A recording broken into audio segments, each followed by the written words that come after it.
उस रात सब कुछ बिल्कुल आम था।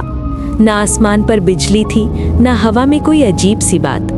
लेकिन सुबह जब लोग उठे, सिर्फ एक ही सवाल था, उस रात क्या हुआ?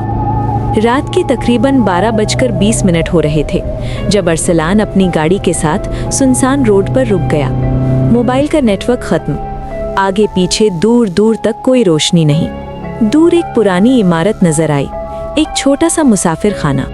अरसलान ने सोचा बस एक रात गुजारनी है। अंदर कदम रखते ही हवा अचानक ठंडी हो गई। बल्ब जल रहा था लेकिन रोशनी कमजोर थी। काउंटर पर कोई नहीं था, सिर्फ एक पुराना रजिस्टर था। इस जगह पर रात गुजारनी महफूज नहीं। अरसलान ने हल्की सी हंसी और कमरा ले लिया। रात के 2:11। कमरे के दरवाजे पर धीमी सी दस्तक हुई। Talk talk. अरसलान उठकर बैठ गया। फिर एक आवाज आई, बिल्कुल उसकी माँ जैसी। बेटा, दरवाजा खोलो। उसका जिस्म थर्रा गया। उसकी माँ तो शहर में थी। दस्तक फिर हुई। इस दफा आवाज बदल गई, उसके दोस्त की। अरसलान, मैं हूँ। उसका सांस लेना मुश्किल हो गया। कमरे का बल्ब छिलमिल करने लगा।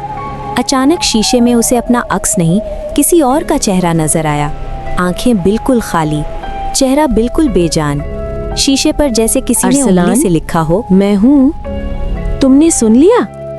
दरवाजा खुद ब खुद खुल गया। बाहर कोई नहीं था, लेकिन कॉरिडोर में भीगे हुए कदम के निशान थे जो उसके कमरे की तरफ आ रहे थे। अरसलान भागते हुए नीचे आया।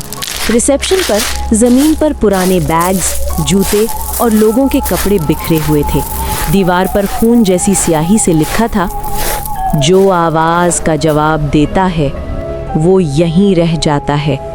सुबह जब लोग उस मुसाफिर खाने में गए, वहां कोई अरसलान नहीं था। सिर्फ रजिस्टर में एक नया नाम लिखा था, अरसलान, और वक्त 2:11 AM।